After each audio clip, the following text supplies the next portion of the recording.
Bienvenidos a Podcast 78, el podcast del misterio. Vamos con las historias de hoy. Recuerda suscribirte y darle clic a la campanita. Era el año de 1995 y me encontraba en la ciudad de Guadalajara, México. La casa en la que crecí siempre me había parecido encantada. Tarde en la noche, escuchaba a alguien caminando en círculos en la sala de estar. Pero yo era el único que estaba despierto y no teníamos mascotas. Nunca le dije nada a nadie porque no quería que mi familia pensara que estaba loco. Finalmente, después de varios sucesos extraños, me mudé y me fui a la universidad después de graduarme.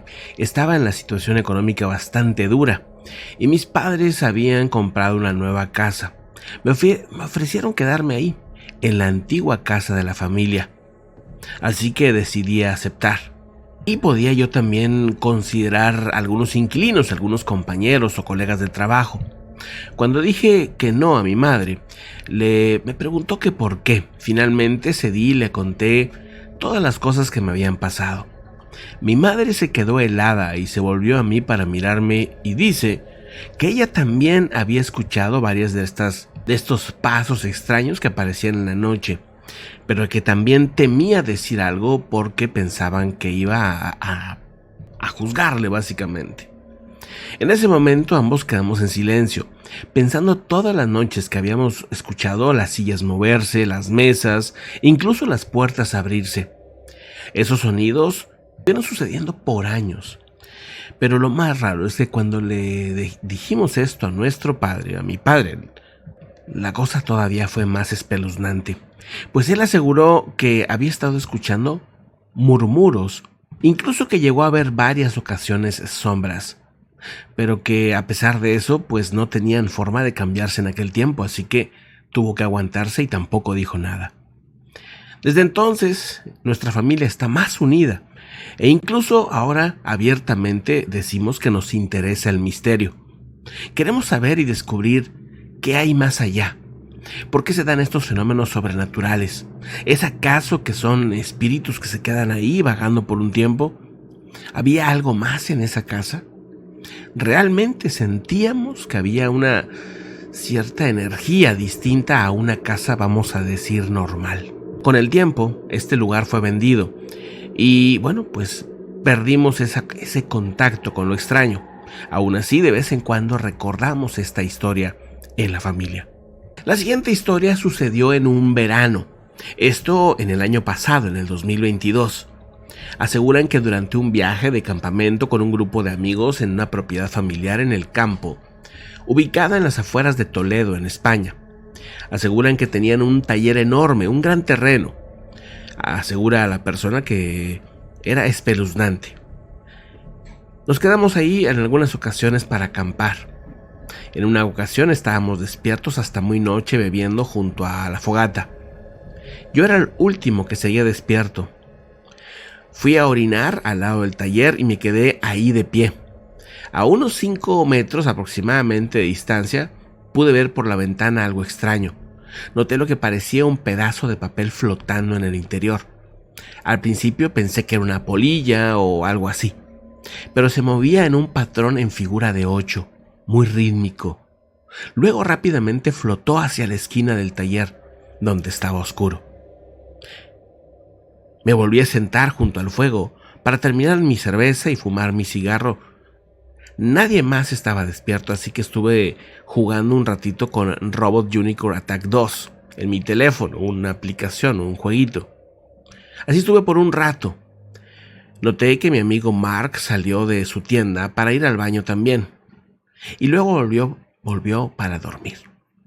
A la mañana siguiente, mientras desayunábamos, Marcos, o Mar como le decíamos, vi que ustedes seguían junto al fuego ya muy tarde.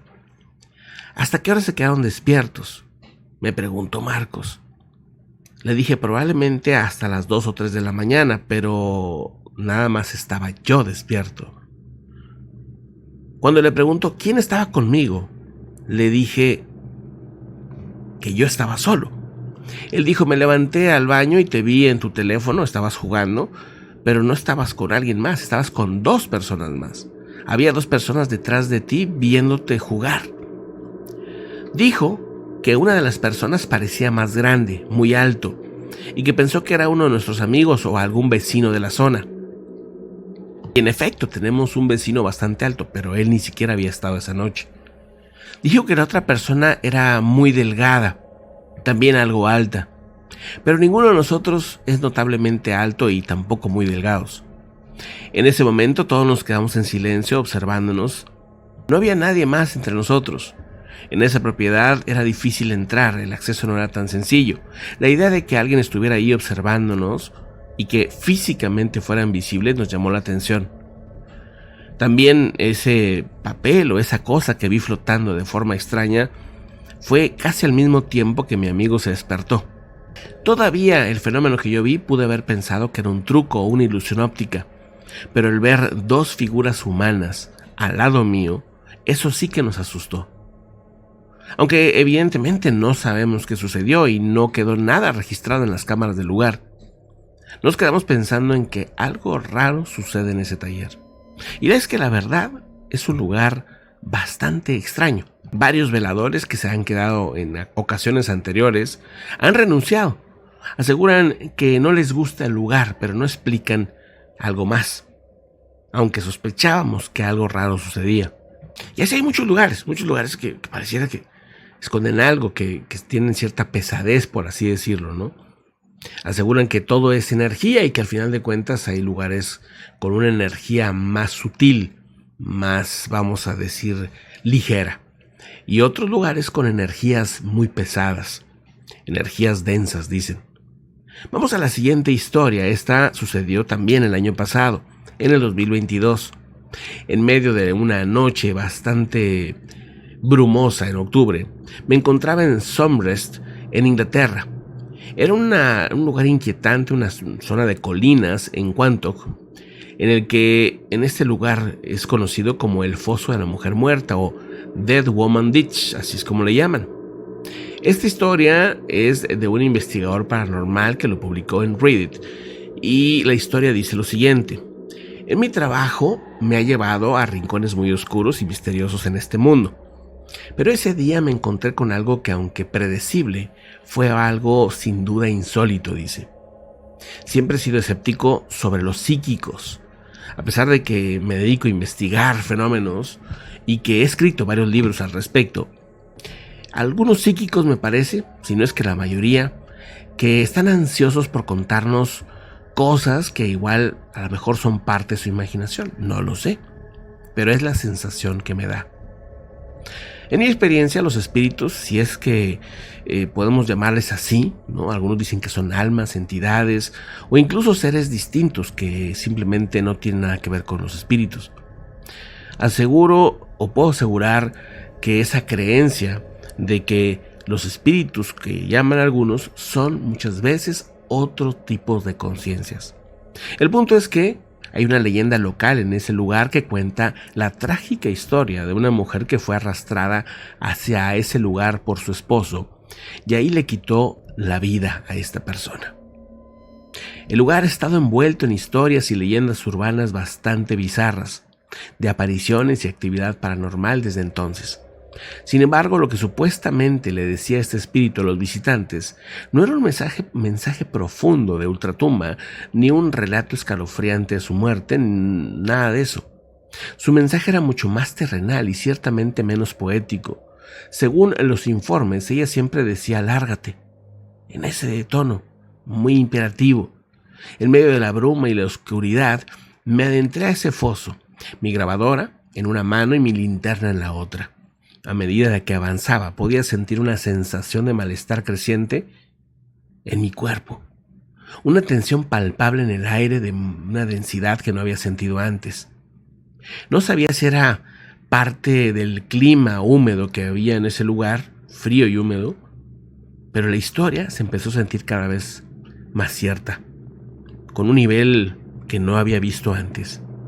De repente, escuché una voz áspera, casi gutural, que parecía provenir de todas partes y de ninguna a la vez. Y dijo claramente: "Lárgate".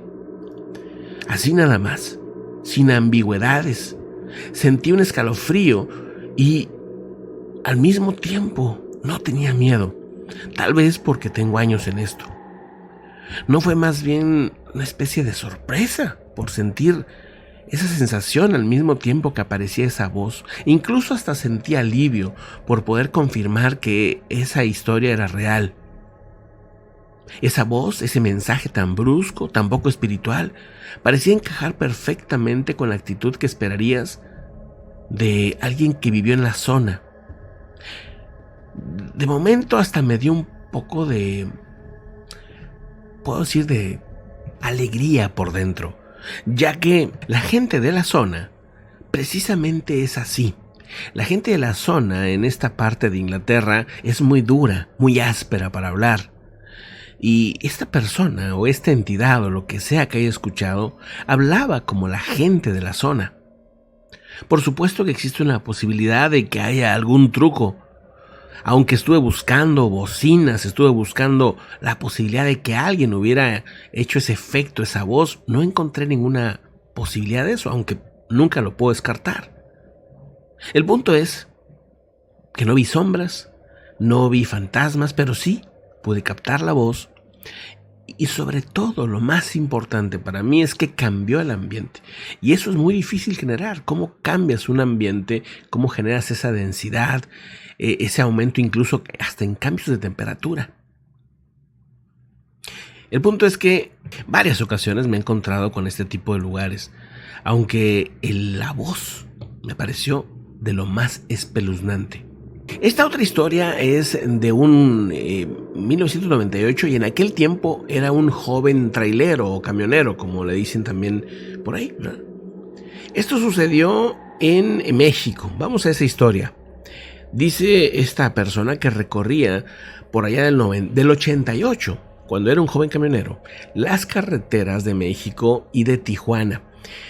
Dice, iba de México y luego de Tijuana, y luego a Tijuana, y de Tijuana a Cancún, y de Cancún a Monterrey, y de Monterrey a Veracruz, y así se la pasaba. Iba transportando toda clase de productos, ¿no? Sobre todo alimentos y suministros. Asegura esta persona que, vivía con su hermano en la Ciudad de México, en un departamento chiquito, y que él también era camionero. Entonces, pues los dos siempre estaban viajando, y en un punto llegaban a la Ciudad de México, descansaban unos días y luego seguían a otro viaje y así. Entonces de repente coincidían, de repente no y así. Un día después de regresar de una entrega en Monterrey, mi hermano me recibió con una expresión desconcertada. Yo iba llegando y me dice, oye hermano, ¿qué estabas haciendo anoche que te reías tanto? Hombre, estabas así de que a carcajadas. Hasta te iba ahí a tocar la puerta de tu cuarto para que me contaras el chiste que estaba pasando. Me contó esto y me quedé helado. Me quedé confundido y le pedí que me diera más detalles. Me dijo, pues mira, estuviste toda la noche. Me dice, bueno, hasta que me quedé dormido, pero estuviste mucho tiempo rice y rice a carcajadas. La verdad es que, pues, me estaba dando curiosidad, pero me quedé dormido. También te escuché caminar, te escuché mover algunas cosas de tu cuarto. Yo pensé que o estabas viendo la tele o estabas escuchando algunos chistes mientras estabas acomodando, pues ahí tu lugar, ¿no? Me dice mi hermano. El punto es que alrededor de las 3 de la madrugada es cuando empezó la risa. Y más o menos cree él que todavía hasta las 4 o 5 pude estar así. Su rostro quedó pálido, igual que como estaba el mío. Yo acababa de llegar de Monterrey, no estaba en la casa esa noche. Había estado en carretera conduciendo y yo había llegado hasta ese día por la mañana. Había estado en el desierto de Coahuila, después pasé a Monterrey y luego pasé al departamento hasta la Ciudad de México. Al principio había incredulidad de mi hermano. Incluso yo tampoco le creía a él de todo lo que me decía. Sin embargo, hasta el día de hoy, después de tantos años, él jura ciegamente que era mi risa. No era la risa de alguien más. Dice, era mi risa, era tu carcajada. Y hasta el día de hoy no sabemos de qué se trata. En los años siguientes siempre me pregunta qué fue lo que realmente sucedió esa noche. ¿Era simplemente un caso de sueño vívido o sonambulismo? O sea, que a lo mejor él haya estado dormido y que él creía que estaba despierto. ¿Qué pasó? ¿O había algo raro? Algunas personas, y esto ya lo comento yo fuera del relato, algunas personas aseguran que somos o tenemos el poder de la bilocación inconscientemente. O sea que todos tenemos el poder que tanto se ha dicho de santos y de filósofos y de gente antigua que decía que el poder de la bilocación es posible. O sea, estar 2 o 3 o 4 lugares al mismo tiempo. Hay registros de supuestos casos de bilocación, por ejemplo, en filósofos o en personajes de otras épocas, ¿no?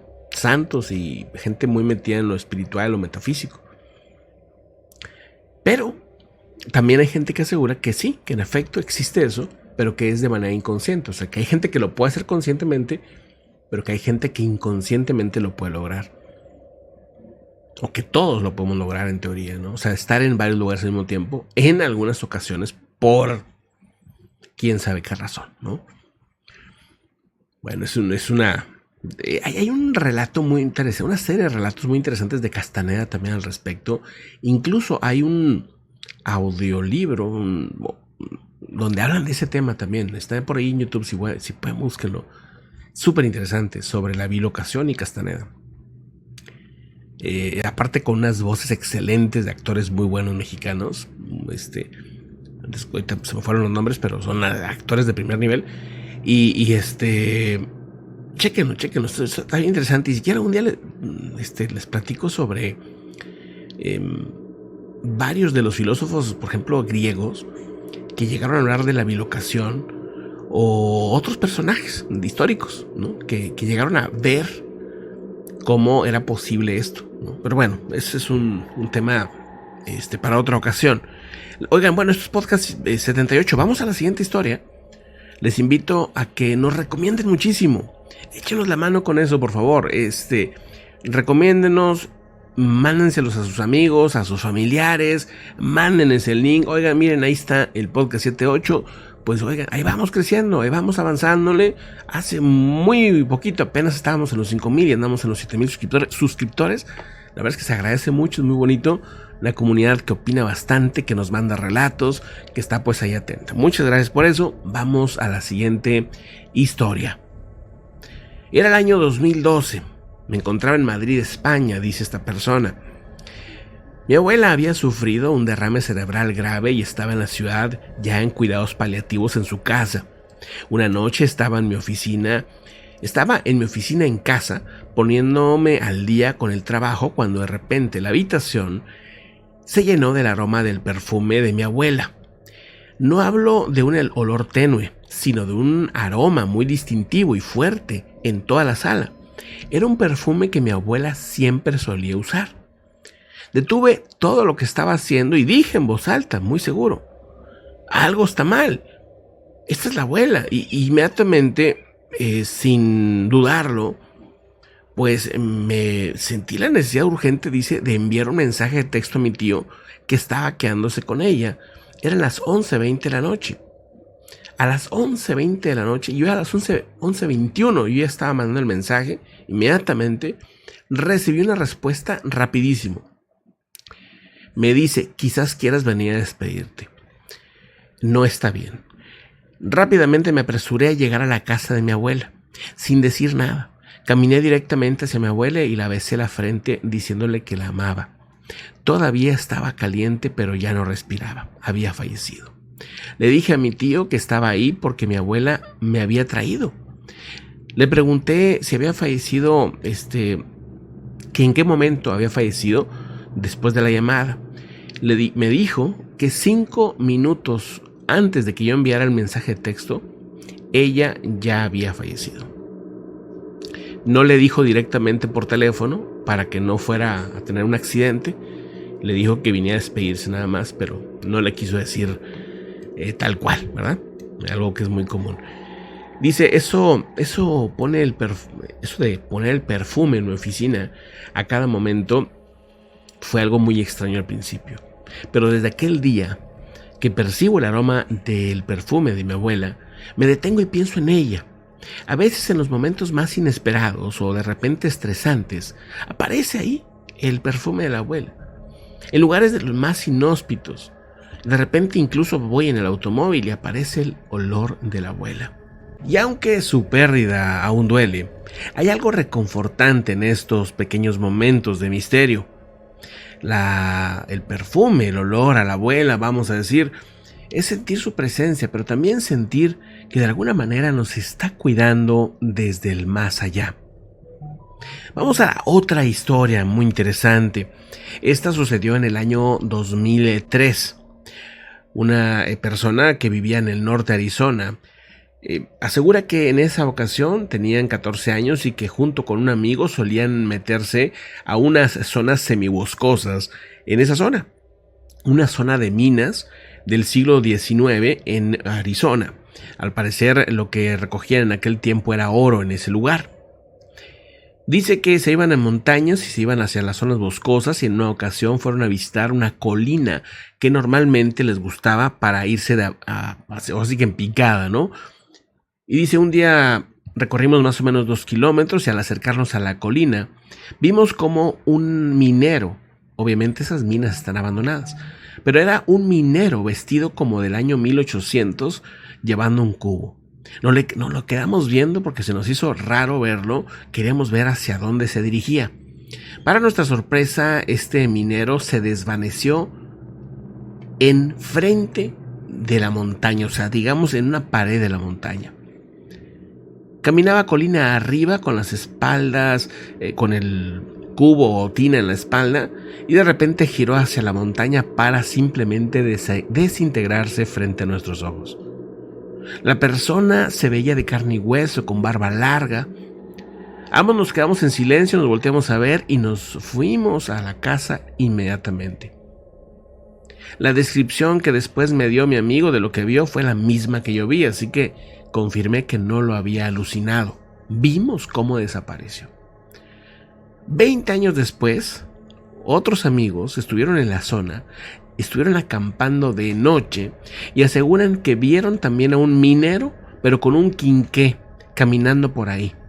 Ellos le hablaron porque se les hizo raro que anduviera así vestido y con el quinqué en lugar de una lámpara, pero no les hizo caso, como si no los hubiera escuchado. Siguió caminando hasta que se desvaneció en la noche. Es como si se hubiera evaporado, dicen. Pues bueno, el punto es que en esa zona, aseguran hasta el día de hoy, siguen apareciendo, escuchándose risas, escuchándose gente trabajando. Vamos, que es una noche con mucha actividad, una zona con mucha actividad paranormal. Pero para cerrar, chequen esta historia que viene, está súper interesante, pero antes de todo, suscríbanse si no lo han hecho. Y bueno, pues vamos a la siguiente historia. Era 1999 y estaba en la casa de mi abuela en León, España. Íbamos a pasar la Navidad, así que nos quedábamos toda una semana con la abuela, los primos, tíos, etc. Estábamos jugando a las escondidas con algunos de mis primos. La mayoría de nosotros nos quedábamos a dormir. Pero por alguna razón, nadie en la familia, nadie, se quedaba en la cuarta habitación. Era alrededor de las 8 de la noche y era mi turno de contar. No sé por qué se me ocurrió entrar a la cuarta habitación para contar desde ahí y que los primos se fueran a esconder. Me senté en la cama, sentado, cerré los ojos, conté hasta 20, abrí los ojos y la sorpresa fue la siguiente. Ya era de día, había sol, entraba sol por las ventanas, ya era de día, era invierno, entonces imagínense, pues hacía frío, no me pude haber quedado dormido y les voy a decir por qué no. Primero, porque mis primos me hubieran ido a buscar, o sea, vamos, que siempre estábamos juntos, nunca nos abandonábamos. Segundo punto, hacía mucho frío en esa casa. Así que no era posible dormirse sin... Es más, teníamos varias colchas y luego aparte arriba, una eléctrica, porque hacía mucho frío. Entonces, pues no me iba a quedar dormido yo toda la noche con ese frío. Tampoco me puedo imaginar durmiendo sin que mi familia, ni mis papás, ni mis primos se hayan dado cuenta que yo estaba ahí. Salgo del cuarto y todo estaba en la rutina normal de la mañana, perfectamente normal, como si no se hubieran dado cuenta de lo que había pasado. Yo no quise decir mucho al respecto, pero varios de mis primos me han contado también situaciones raras que pasan en ese lugar, en ese cuarto. Hasta la fecha, es un lugar en el que nadie de la casa, nadie de la familia se queda a dormir ahí.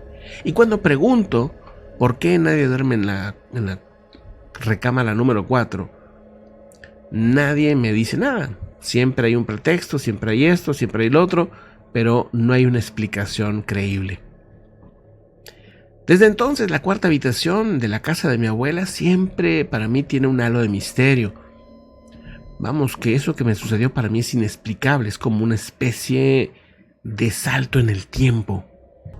No es que ese cuarto sea más frío que los demás o algo así. Les he preguntado y siempre evaden el tema. Puedo decir que para mi punto de vista, esa noche de Navidad yo viajé en el tiempo 12 horas. Por suerte, fue del 23 al 24. Hubiera sido bastante triste para un niño haberse perdido la Nochebuena y todos esos festejos. ¿Qué historias, no? O sea, de repente no necesariamente es que todas sean de paranormal. De repente hay estas historias como de fallas de la Matrix, de sucesos inexplicables, así de absurdos, ¿no? Pero muy interesantes. Pues muchísimas gracias por acompañarme en esta noche de relatos extraños. Hoy creo que fueron como 6 relatos. Sí, fueron 6 relatos. Muchísimas gracias por estar aquí con nosotros. Échenos la mano compartiendo. Y bueno, pues ahí está el teléfono donde nos pueden dejar en vivo a voz alguna experiencia. 52 87 81 19 7903. Mándanos con tu voz un relato de 5 o 10 minutos, una experiencia. O igual, mándanosla escrita y aquí pues yo la estaré leyendo con mucho gusto. Muchísimas gracias a los que ya lo hacen. Y pues nada, los invito a que pues bueno, nos sigan también en Twitter, en Telegram, ahí estamos, en Podcast 78 en Telegram, ahí les mandamos de hecho el aviso, búsquenos así Podcast 78, ahí les llega el aviso cuando tenemos un relato nuevo, ¿ok? Buenísimo, pues, un fuerte abrazo, que estén muy bien, muy buenas noches, tardes, días, hasta pronto.